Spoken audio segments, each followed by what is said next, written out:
Welcome to the 2350 Effect.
Hi, everybody. Welcome to the 2350 Effect. I'm super excited to be here alongside my special guest tonight. I know you're used to seeing Damian opening this show today, but it is me, Tanya Farron, here opening it up for you today because my special guest is actually our other co-host. Now, he's not up here yet, but I want to tell you some incredible things about him before we bring him up.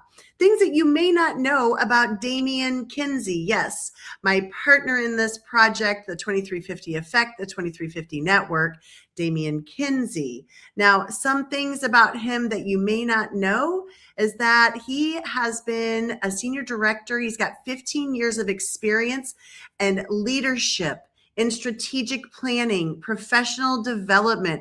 All of us probably just know Damian from being here on LinkedIn. We don't really get to know him.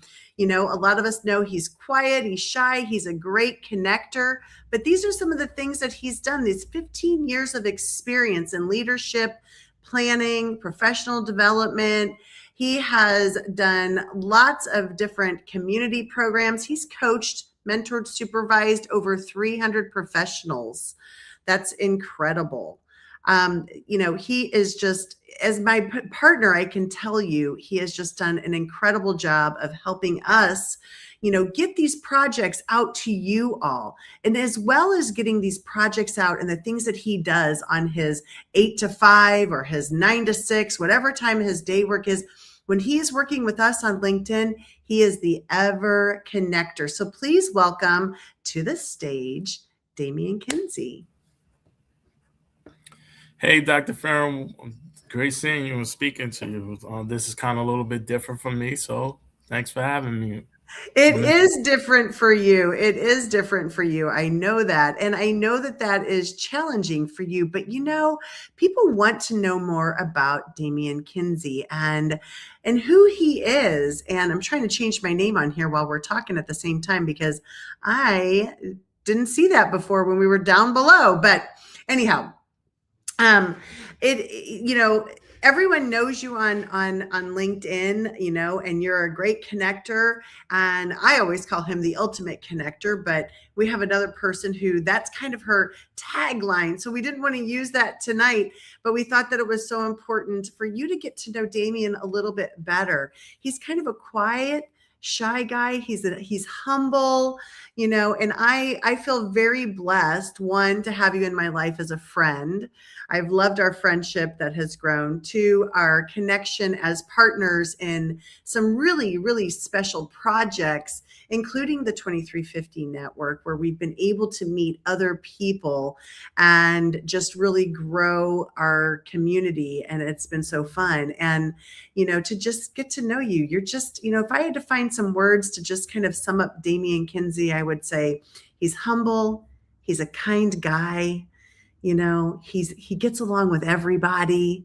He's just somebody you want to just sit around, have a cup of coffee with. And he's just got the demeanor that y'all see in here. This is the demeanor in person. He is just a calm presence that he brings to the table. So we'll get into some more of those questions here in a minute. But did you want to introduce? Did I miss anything on your introduction, Damian, that you would like to share?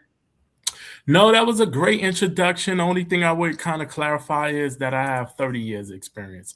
January, which is this month, makes my 30th year of experience in a level of leadership and support services. So other than that, Perfect. thank you so much. Yeah. We've got some amazing people in the audience I want to recognize today. We've got Kinga. Thank you for joining us tonight on this Sunday. Linda, thank you for being here. Liana, thank you for joining us. Kenneth, good to see you. Christina, hello. John, hello. Kenneth, Sufyan, thank you for being with us. Crystal, it's great to see you. Lisa Fevick, hello. Hello, dear friend Christy Williams. John Werner, thank you. Jackie, great to see you. Thanks for joining us tonight. So thank you, everybody, for joining us tonight as we are digging into this ultimate conversation with Damian Kinsey. So I want to go. Leslie Flowers. And Leslie Flowers, did I miss? I'm sorry, Leslie. Great to see you as well. Thank you for being here.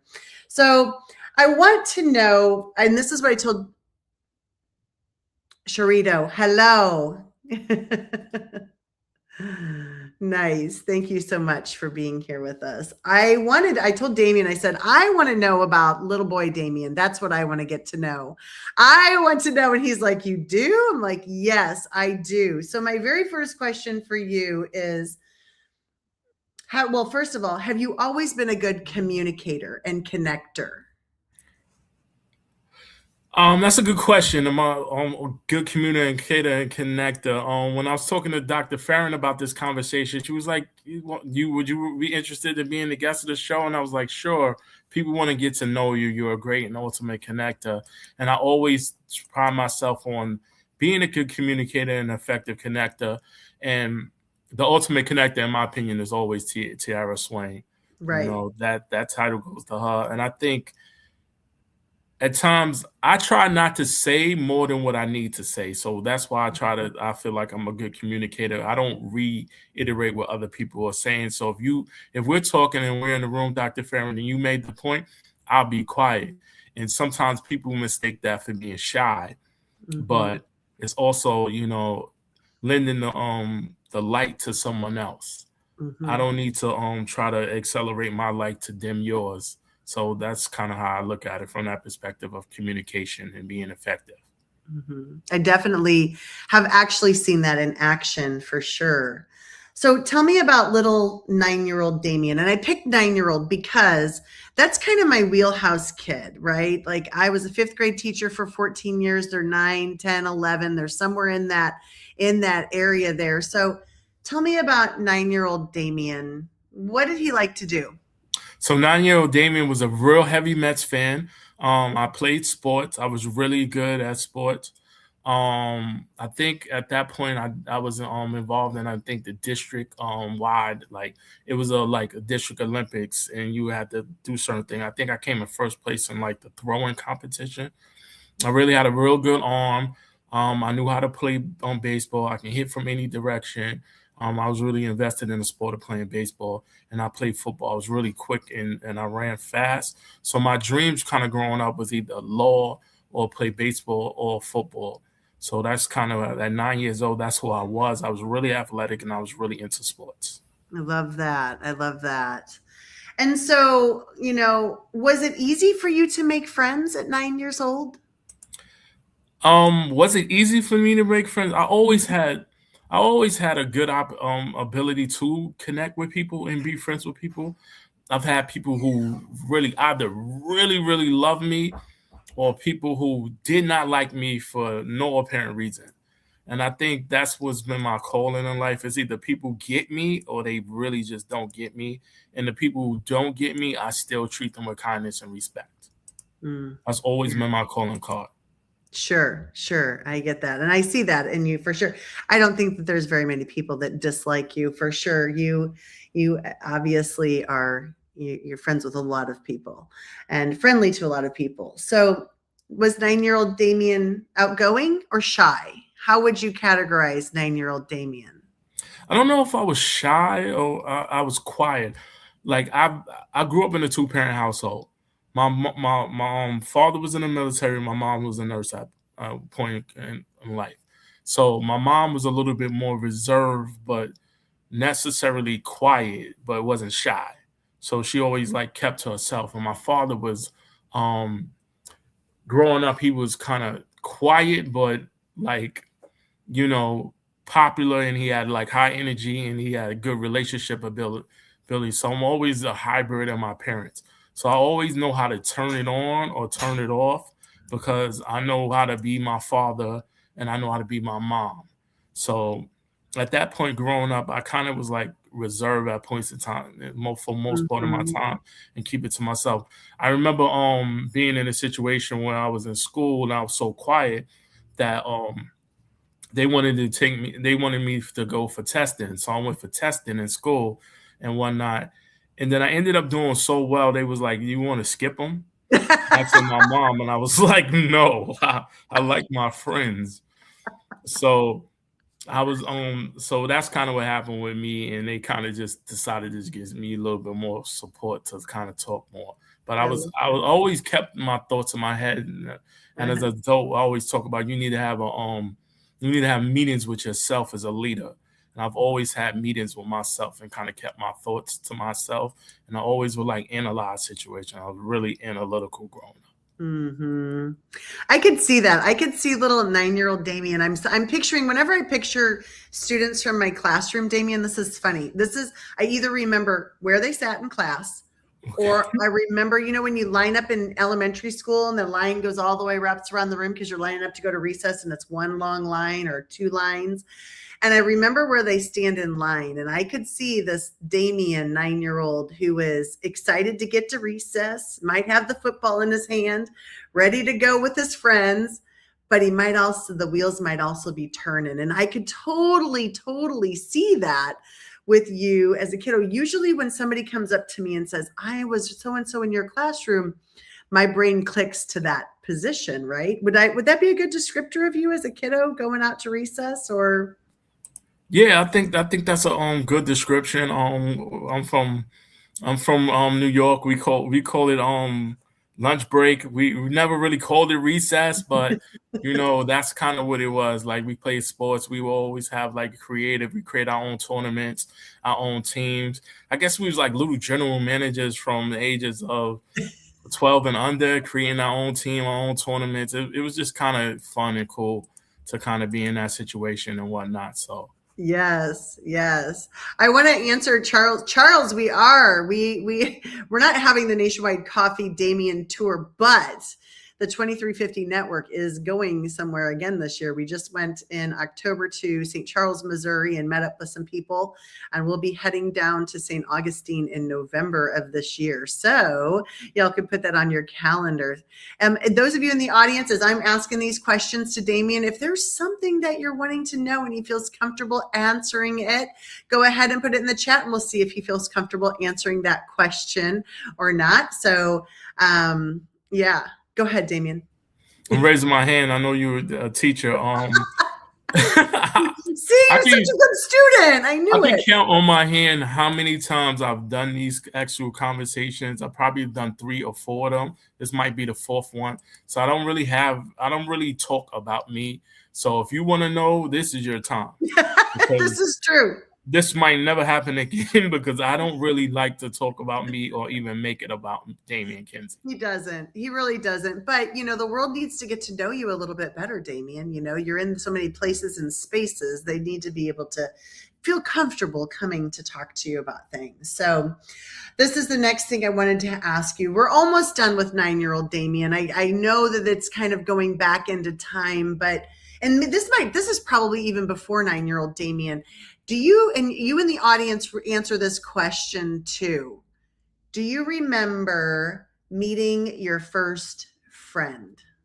Do you remember meeting your first friend? And what was that meeting like?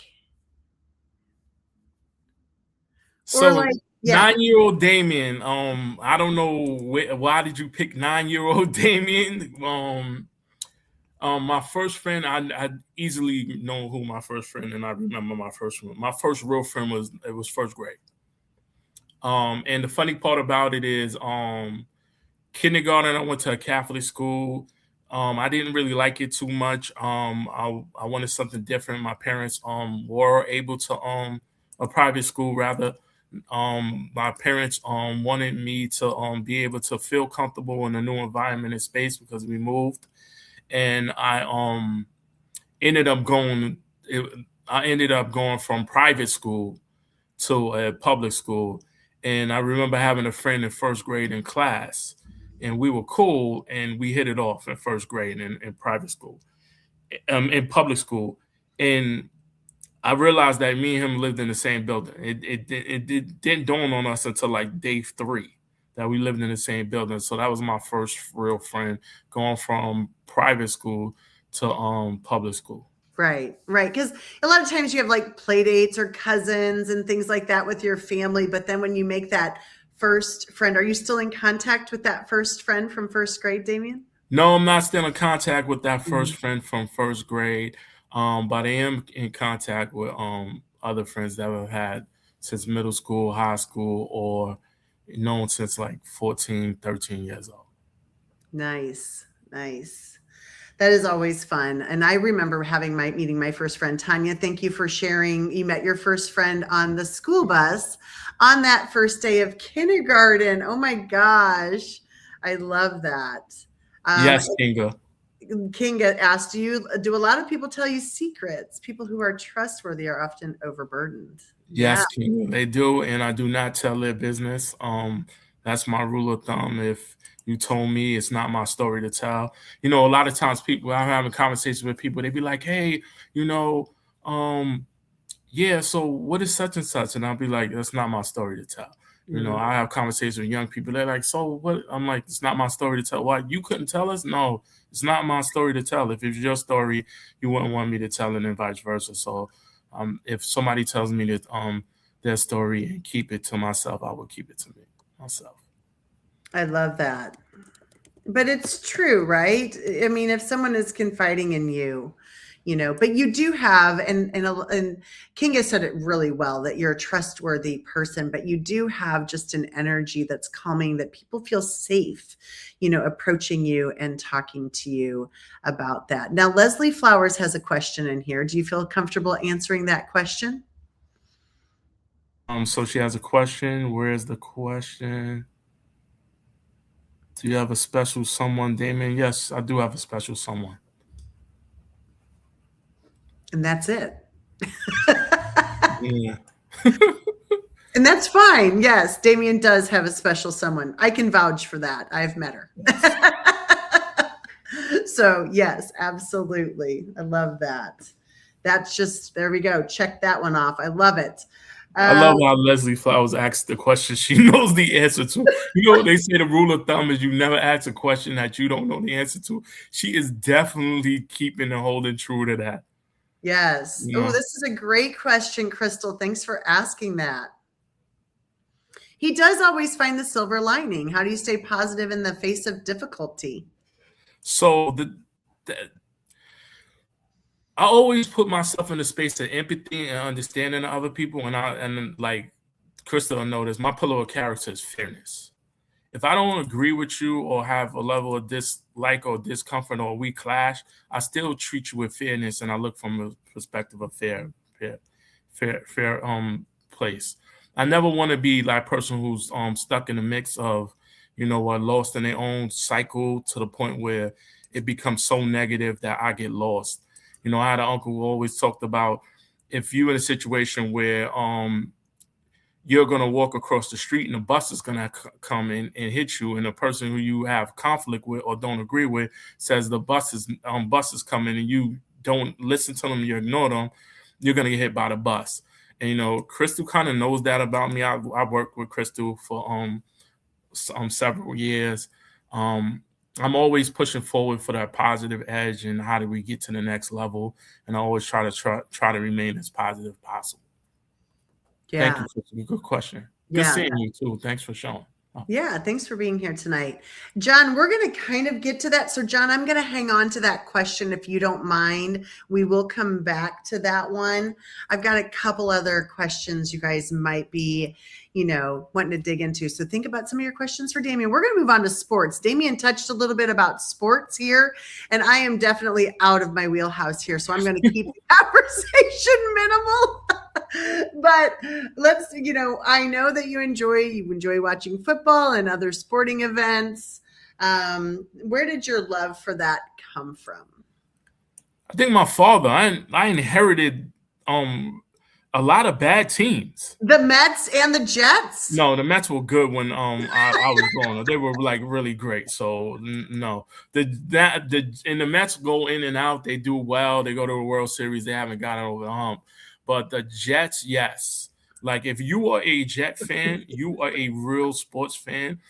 You can handle loss, defeat, change, frustration, all the stuff on the emotional wheel. You can handle that if you're a Jet fan. I was a Jet fan where they were 1-15. They won one game, lost 15 games, and it comes from that watching sports. And it was a great opportunity to kind of bond. Like I remember going to baseball games, and my mom taught me how to keep score because she was like one of the oldest out of all of them, and she kind of taught my uncles how to keep score with sports. And we would go to Met games all the time and kind of keep score. So I got into sports, baseball because I was a Met fan because of my mom and my dad. I got into football because of my father, and I got into basketball and inherited all his teams. The Knicks, the Mets, the Jets, because of my father. And that's where my sports came in effect. I remember the Mets winning the World Series. Yes, I remember the Mets winning the World Series. He made sure I was awake to see it because he said, you know what? You might not never see this again in your lifetime. And right now he's holding true to that. It's holding true to that, seeing them win. I've seen them go to the World Series several times. I've even attended the playoff games. I have yet to see them win again since that time with my own father. So there's a Golden Glove winner that came from St. Louis Cardinals. I'm in St. Louis, y'all, and went to the Mets, who was my baseball crush. Okay. You know who that might be? I know that's really putting you on the wheels are really turning on that one. Golden Gloves winner, Mets. From the Cardinals to the Mets, probably 80. Keith Hernandez. Yeah, it's the only person that could pop in my head was Keith. Good job. Keith Hernandez, yes. Yeah. I was very sad when he went to the Mets because I liked him on the Cardinals. But I was happy he went to the Mets because he was a good ball player. Yeah, he was good. He was good back in the day. I think he still does announcing for the Mets. Does he? I think so. Yeah. We'll talk offline about the Rawlings facility in St. Louis, and I've seen his golden. We'll talk later about that. But anyway. I want to be real quick so I can answer whose question was John? Yes. I'm trying to look for John's question. All right. So who inspires me? Young people. Young people who are in situations where they call them at-risk kids in trauma. They inspire me because regardless of your situation, you're capable of doing other things. I have been in situations with great mentors. My first job, I had someone who always talked about the wall, like bringing you over the wall. It's incumbent upon you to once you go to the next level and you keep moving and progressing in your job and your career, you need to bring other people with you. I've had the pleasure of working to support and in service of young people and being in a space and place where they've become my colleagues, and those have been some of my proudest moments. So working with young people throughout my career is kind of one of those big things that inspire me. And also working with different professionals and supporting, even around and close the loop and going into the summit, about the summit was always about, and I wanted, I'll show the screen, the virtual wellness experience is about, giving people the opportunity to get the resources, the support, the professional development that I've gotten throughout my career, that Dr. Farron's gotten throughout her career, and being able to provide it at a level where people can have access to it. So those are some of the things that I kind of prided myself on, and that's what inspires me to be able to give back and support people in a way where people are able to grow, whether it's professionals in the business or it's young people. So those are my things. I'm in Yeah. service of people. That's my thing. I always tell people I'm in service of other people. Yes, you do. You certainly do. Absolutely. So I have a couple other sports questions for you. I do want to just say Leanna said, what about me? I'm from Minnesota. Viking fans can say the same thing as the Jets, and I believe she is correct. Yeah, that is true. I love that. So, what do you think is the greatest lesson that people can learn from participating in sports? Teamwork. Mm. And the true essence of teamwork. You get lost in, those great athletes with names. You'll get somebody like Messi in soccer. You'll hear like LeBron James. You'll hear the names like, Peyton Manning or Tom Brady. But they will always do this thing where, like, if you go down the line with any great athlete, they would do this thing where they always single out or point out the people who worked on it. Like, there'll be quarterbacks who always like buy Rolexes for their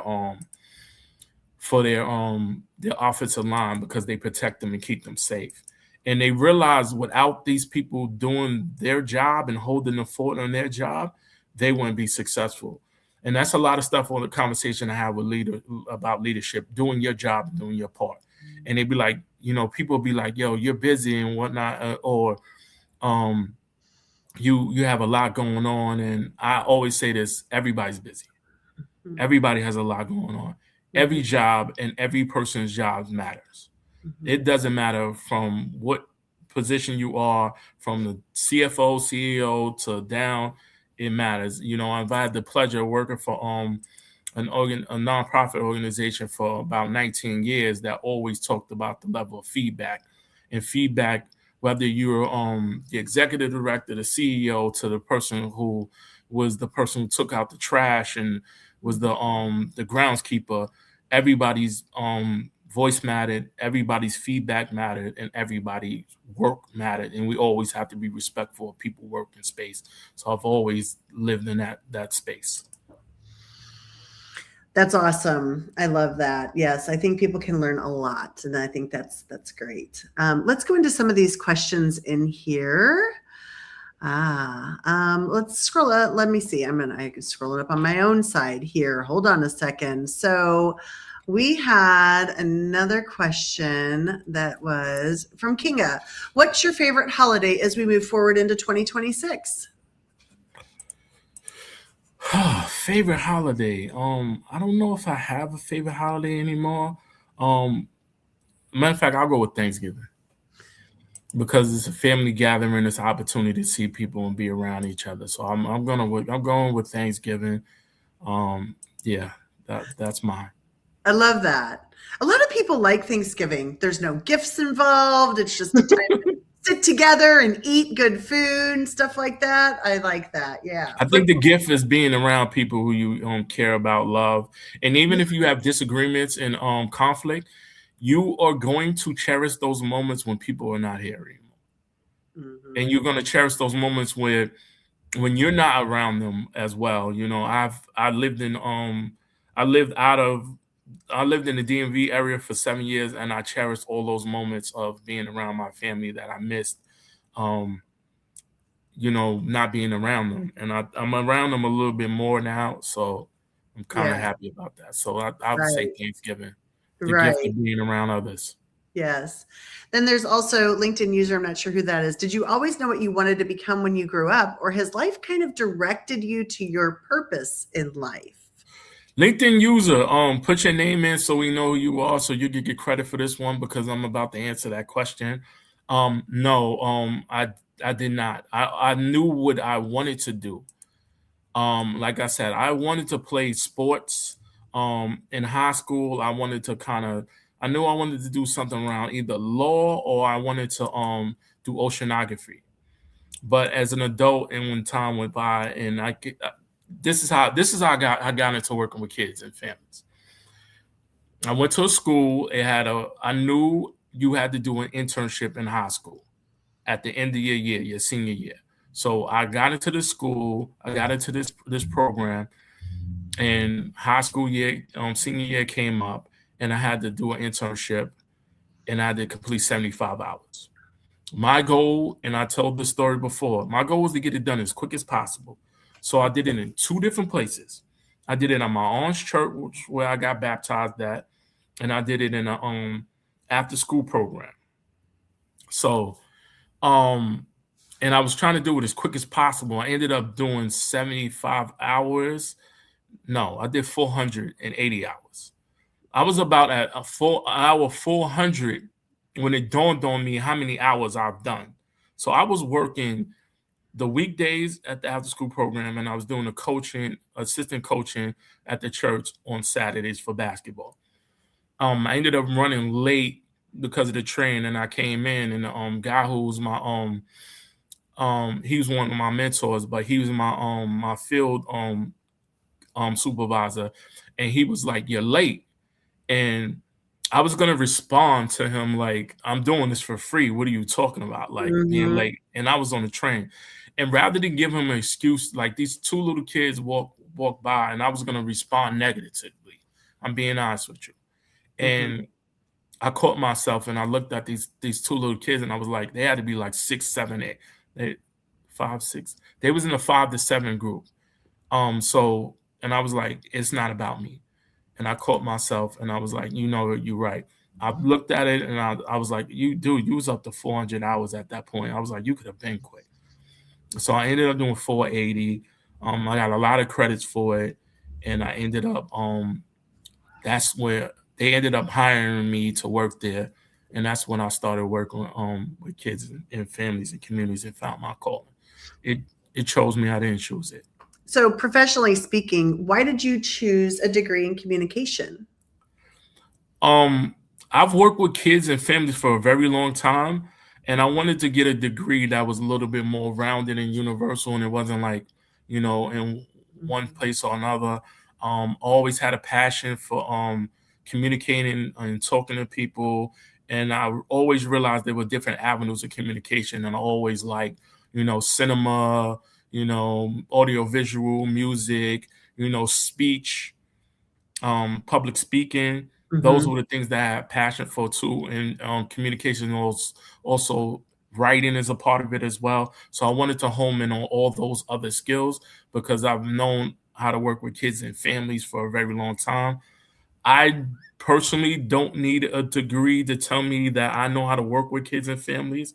I wanted to get a communication degree, and I wanted to focus my energy on that.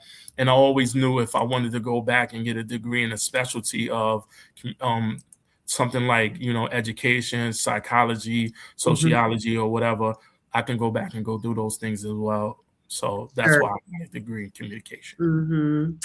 I love it. I think it's such an important degree to have. And I've learned so much from you myself. There are times where we talk about things or we're writing something together and you just have a real finesse, a very just I don't know how else to say it, a great way to not spin but to change the context of it, to make it flow better, to make it nice, just to kind of just add your own flair to it. And I love, doesn't everybody out there love listening to Damian's posts? I love reading Damian's posts. There's so many of you out there. Kinga, I love reading your posts. I mean, there's so many of you out there that I enjoy reading your posts and love that connection with you all out there. Well, what's something you love and your partner doesn't love? So if you're human, there should be a few things. I think it's okay. Certain foods. Yeah, That's just the easiest thing that comes to mind. Certain foods, really. sure. You know. Well, So I'll tell my mom what you said about her, and I thank you for her. Because what's a that? lot of like communication, writing, and some of those things, a lot of it comes from her. Like, being able to visualize something and talk about it in a certain way, it comes from her. My Yeah. mom just reads a lot and has read a lot, so it kind of comes from her. I remember struggling with writing at points in school, and she just and I just couldn't get it, and the teachers couldn't really explain it Mm-hmm. because I was bored. I'm gonna be honest with you, Mm-hmm. and it took her about 10 minutes to correct what my problem was, and it Mm-hmm. was so easy for her. And the same thing with swimming. My mom taught me how to swim, and she still to this day does not know how to swim. Oh, really? She does not know how to swim. She told me how to ride a bike, told me how to swim, and she cannot swim at all. She can ride a bike, but she cannot swim at all. I knew I I don't know loved how that her. happened. I just knew I loved her because that's what you do for your kids, right? You want them to do the things that you can't do. She's pushing you out. She's teaching you, I love that. That's incredible. And my partner's really great at writing. She is really great. Mm-hmm.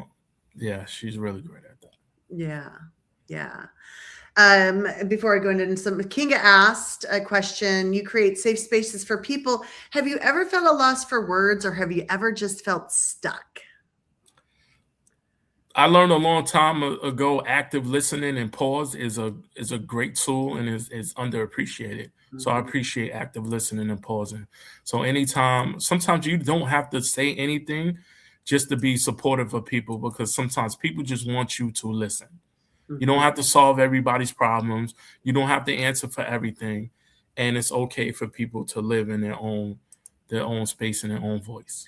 Yeah. And sometimes just to say, you know what, I'm going to be thinking about you. Like that, doesn't that Yes. feel good to have somebody say, I'm going to keep you in my thoughts right now, And follow up and say, hey, how are you doing? Are you okay? Yes. Yes. That is so important. Just checking in, even if you're like, I'm fine. It just felt so good that somebody really, truly checked in. I love that. Crystal asked, tomorrow's Dr. Martin Luther King Jr. Day, a day of service. How do you plan to spend it? I always tend to use it as a day of relaxing and reflection. A lot of it is, I normally use that day to not work, meaning not work at all. Like, and if you know me, I do a lot of work. I'll respond. I'm attentive. I'm supportive. And even at points in my career, like I've worked a lot. So I use that. There's 3 days out of the year I do absolutely no work, and that's one of them.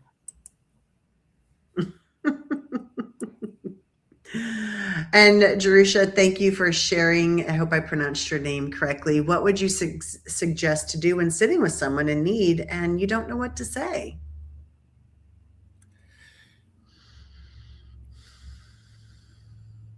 Just listen. And sometimes I'm here. I'm here to help you. I'm here to listen. Just saying those things is enough. I'm here to listen. What do you need from me? And sometimes don't you think just your presence, like just being there, is support for a lot of people? Like some people just may want you to sit near them or be by them or just be available. Yeah. So important. Oh my gosh. Can I post that clip we caught? It's an old post. Do you know what the post King is talking about? Post the clip we caught when you spoke where I was practically jumping out of my seat. Do you remember that moment? Go ahead, Kinga. I don't know what she's talking about either, but it sounds like a pretty funny moment. I don't know. I think I know what she's talking about. So go ahead. I think a lot of it is showing up, like, following up with people and saying, hey, this is, what's going on, or I was just thinking about you. A lot of people have my number and they can reach out to me.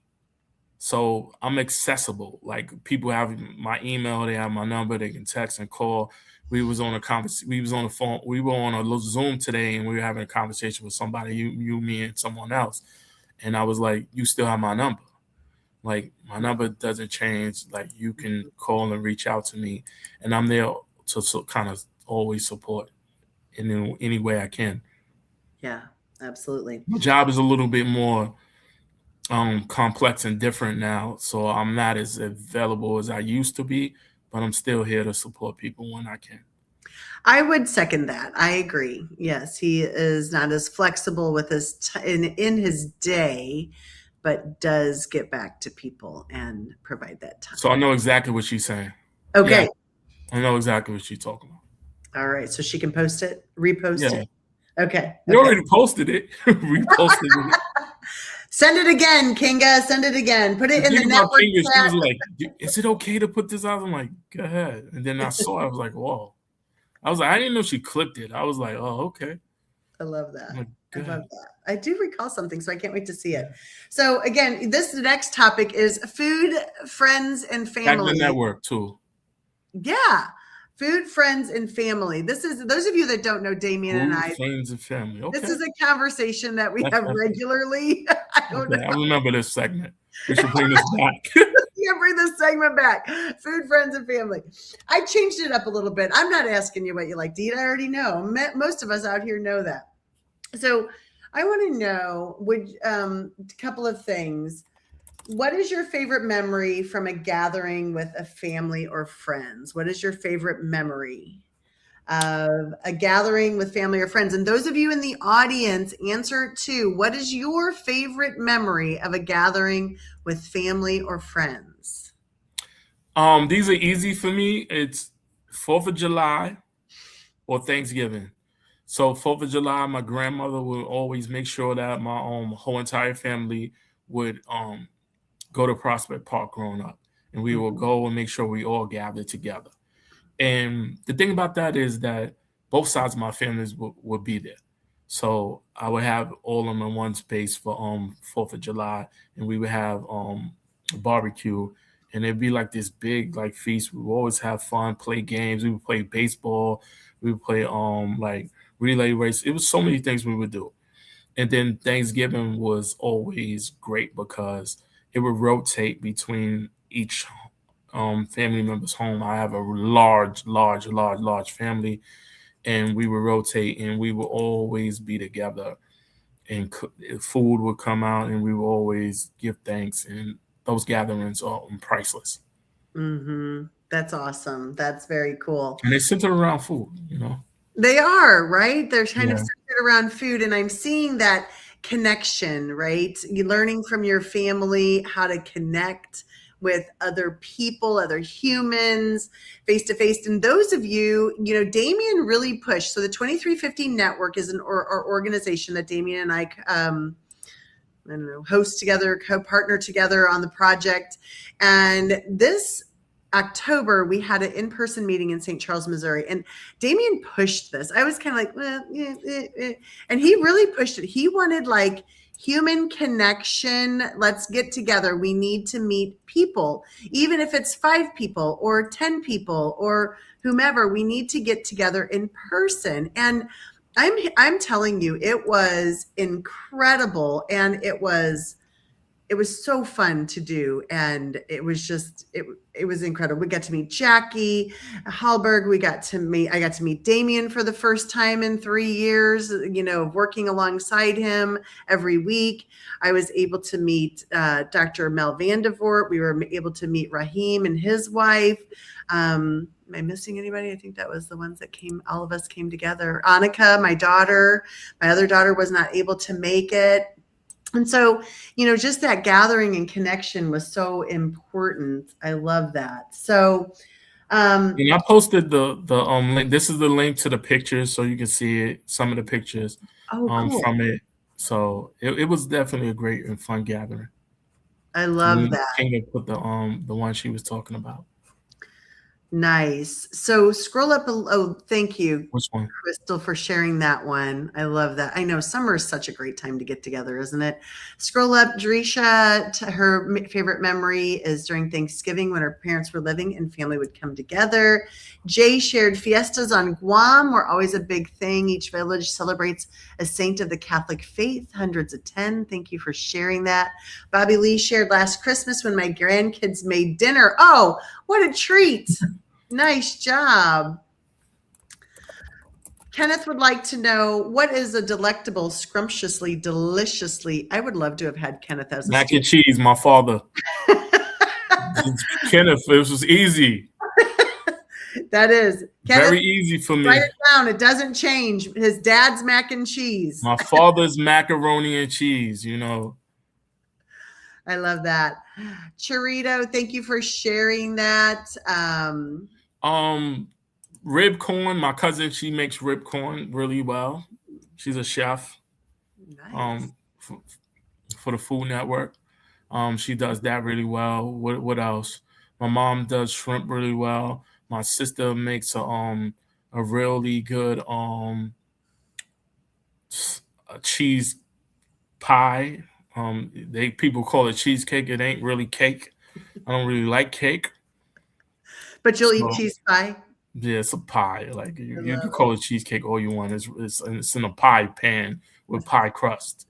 So I don't know. It can't be cake to me, but you know. Yes. And so, Charita, to answer your question, Dr. Tanya, your tandem with Damian is so admirable. What is one thing that makes Damian irresistible as a friend to you and a partner online? We just, we have like things in common. We want the same messages sent out to the world of positivity and wellness and growth and compassion and kindness. So that's one thing. And then we just have fun together. We like talking about just other stuff here and there and checking in with each other and our families. And so it's just been a really true, nice friendship that has evolved from that. All right. So I have two more questions about food, family, and friends. We're already running out of time here. So what are some of the most unique ways that you have connected with people? I know you had one from our guest last week. So if you want to talk about that, you can. Or if you have something else, what is one way? Unique ways connecting? What's some of the most unique ways that you have connected? So I'll give you the standout one with Leah. So me and Leah was part of like an educational support in a project and working together. So we ended up working on that together, became friends. She asked me to come to the traveling table. So she had this traveling table series that she put out there. I ended up going to, and that was my first time ever being in a space and place without a mask on during the post-pandemic or during the pandemic. And then I give you another one. Myself, Anna, Grace, Felipe, and Marcia met at the library to do a live, like a LinkedIn meetup live at a library in DC. So that was a great time. I was online with Felipe. We were supposed to meet several times. We didn't. I met Marcia in person. I ended up going to her job and speaking at a graduation for workforce development for her. She asked me to do that, and I was like, no problem, no brainer. I'm happy to support. I have time. And I met with Felipe, her. Grace flew out from Texas, and Ann came from Connecticut, and we all met at a library, did a live, and Miss Kim, kind of facilitated and produced it from Africa. Oh, nice. Very nice. On top of that, I got to meet you, Jackie, Annika, Dr. Mel, all in person in St. Charles, Missouri for the 2350 Network retreat. I had to leave. I didn't catch up with Raheem and his wife, but those things, and didn't get to catch up with Lexi either. But those things are the couple that stand out for me right now. Cool. So if you could gather people to your dinner table and then you could invite anyone, unlimited number of people, who would you invite?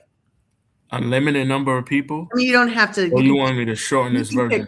You can pick 5. I don't know. I wasn't going to tell you had to only pick 2. I did Trevor's Hotness Unleashed, and I picked. I would go with that group, and I would go with that group to start the core, and anybody from the 2350 Network, and anybody who wants to come and join and show up to have a conversation. A lot of it would be inviting people who attended Finding Your Purpose. A lot of people who attended on Wishful Wednesday and all those things and come to this. So I would kind of start with those things and kind of work my way backwards. Yeah. Yeah. Love that. You automatically invited. So. Yeah. Oh, thanks. Yeah, you automatically invited. So I kind of put it out there. If people kind of don't know that certain people are just automatically invited. It goes without saying. So. Thank you. I'm glad I made the list. I appreciate it.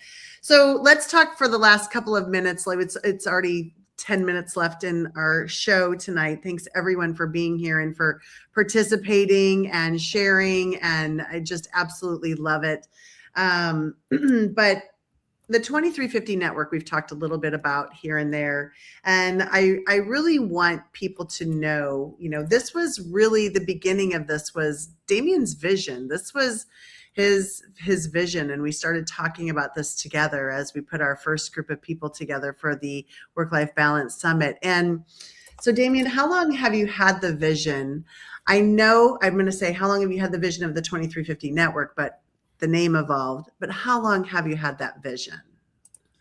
I think in order to start the vision, I have to kind of explain to people what the 2350 network is.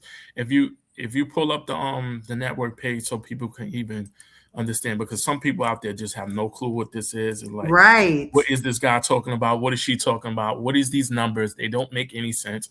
So the 2350 network is a networking group where people like myself, King is a network member, Jackie's a network member, Leslie Flowers is a network member, who's on this call. Brenda Lees is a network member, and I can kind of go down the line. Those are people, Leslie Flowers as well.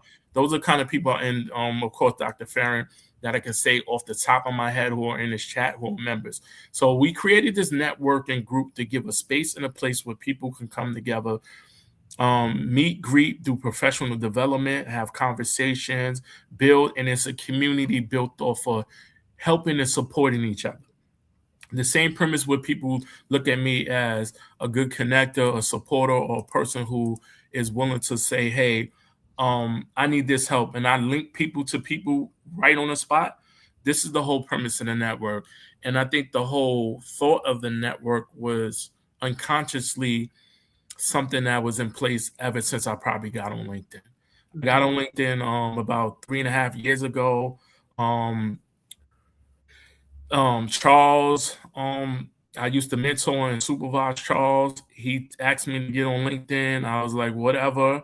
And then me and Tiara, mutual friend, he linked me to Tiara. Tiara worked for LinkedIn. We were talking, and I was kind of uncomfortable at first, even connecting with people. And she started saying, connect with people you know first.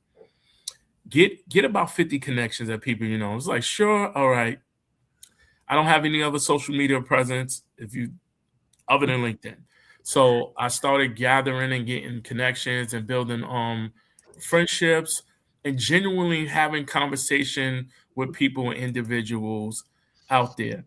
Kinga, can I tell the story of how we first spoke outside on LinkedIn on Zoom? The short version of it. Let me know. All right. So I'll wait for Kinga to say yes or no.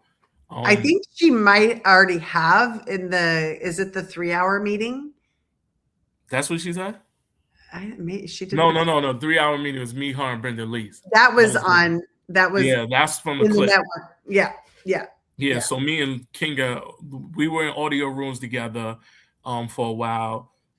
We've connected for a while, and then we met on Zoom. But if she says yes, then I'll tell her story. But It was about building these connections, getting resources. And I was like, oh, she said, of course. I didn't want to be in a situation where I don't know people who know something. Like, if you're connected with people, you have to be able to connect with people and know people that know something. So I was working with kids and families. They worked in so many different industries and inspired to work in different industries.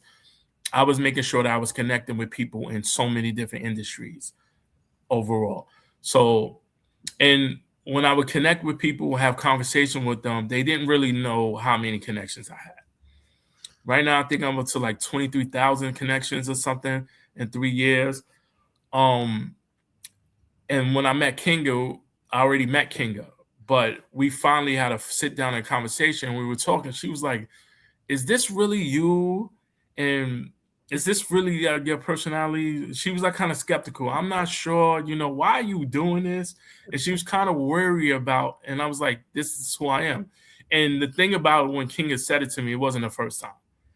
And like, I always tell people I'm Damian.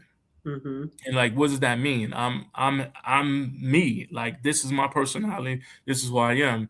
And if you think it's gonna change or it's gonna be different, you're gonna be sadly mistaken, because this is who I am. Right. And this is effortless for me to be who I am, because this is authentically who I am. This is how I authentically show up.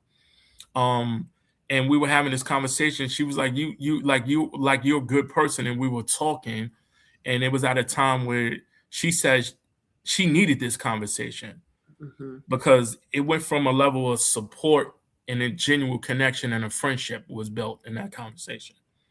So I say that to say this: I always try to show up that way, and that's the people tell me that.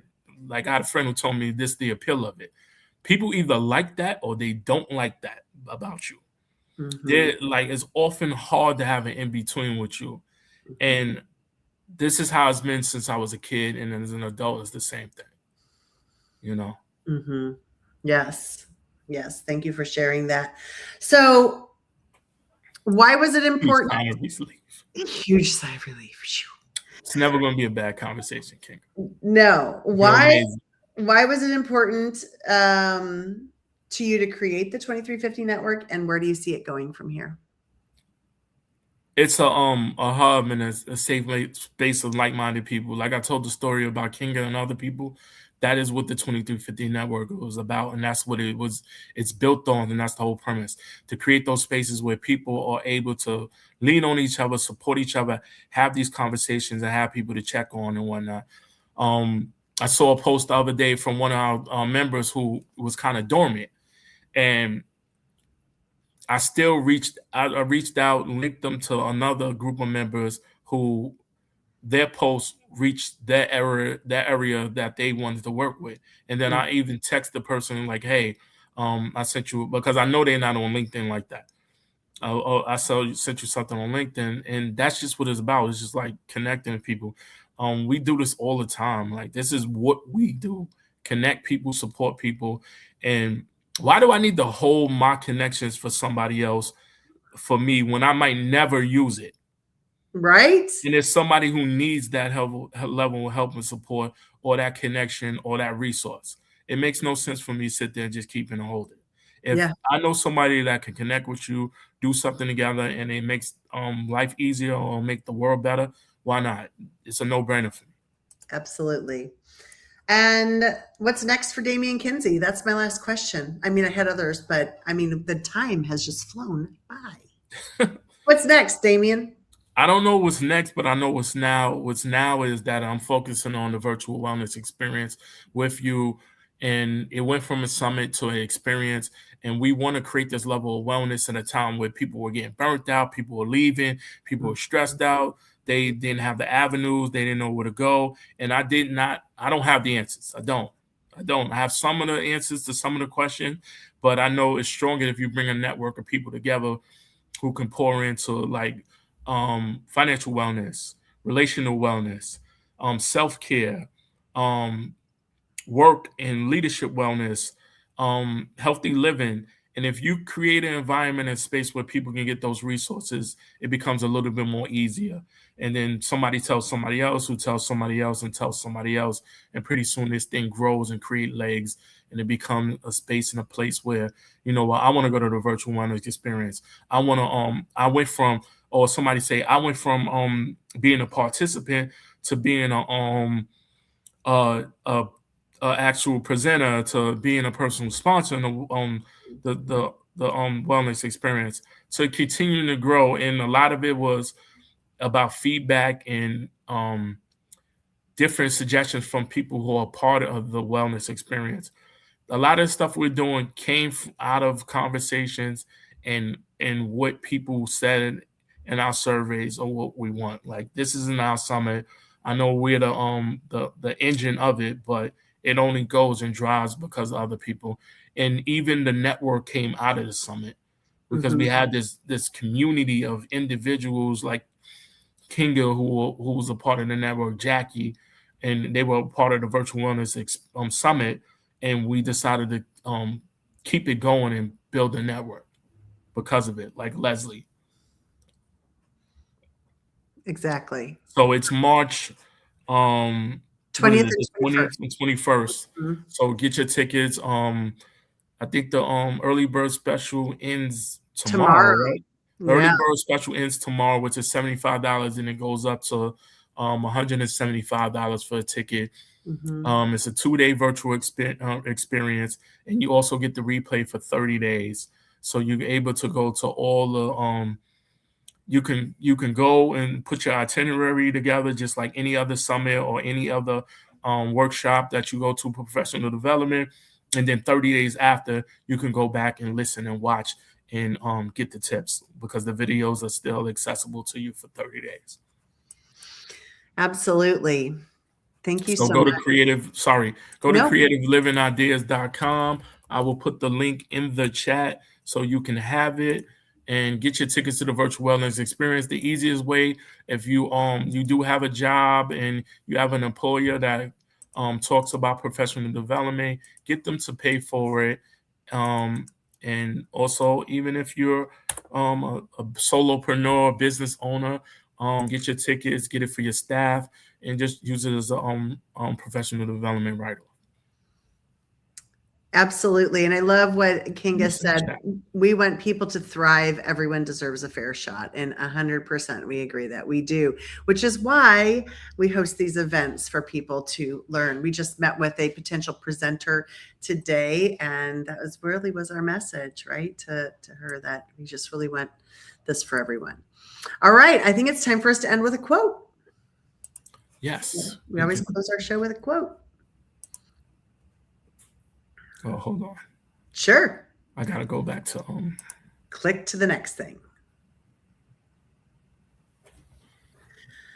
All right. I will go first, and then you can wrap it up and wrap up the show for us tonight. I'm just going to thank you now, Damian, for being so brave and being our special guest tonight. I know everyone enjoyed getting to know you a little bit better. I certainly enjoyed this conversation tonight. And so thank you for being here. So my quote today is from Dr. Martin Luther King Jr., since tomorrow is our day of observance. If you can't fly, then run. If you can't run, then walk. If you can't walk, then crawl. But whatever you do, you have to keep moving forward. Nice. Luther King Jr. Don't let 10 minutes of a bad moment disrupt the other 23 hours and 50 minutes of your day. Make every minute count. The 2350 Network. It's time to bring people together. That is what the 2350 Network is about. That is my quote. And I'd like to thank everybody for joining us. Thanks, everyone. Have a great Sunday.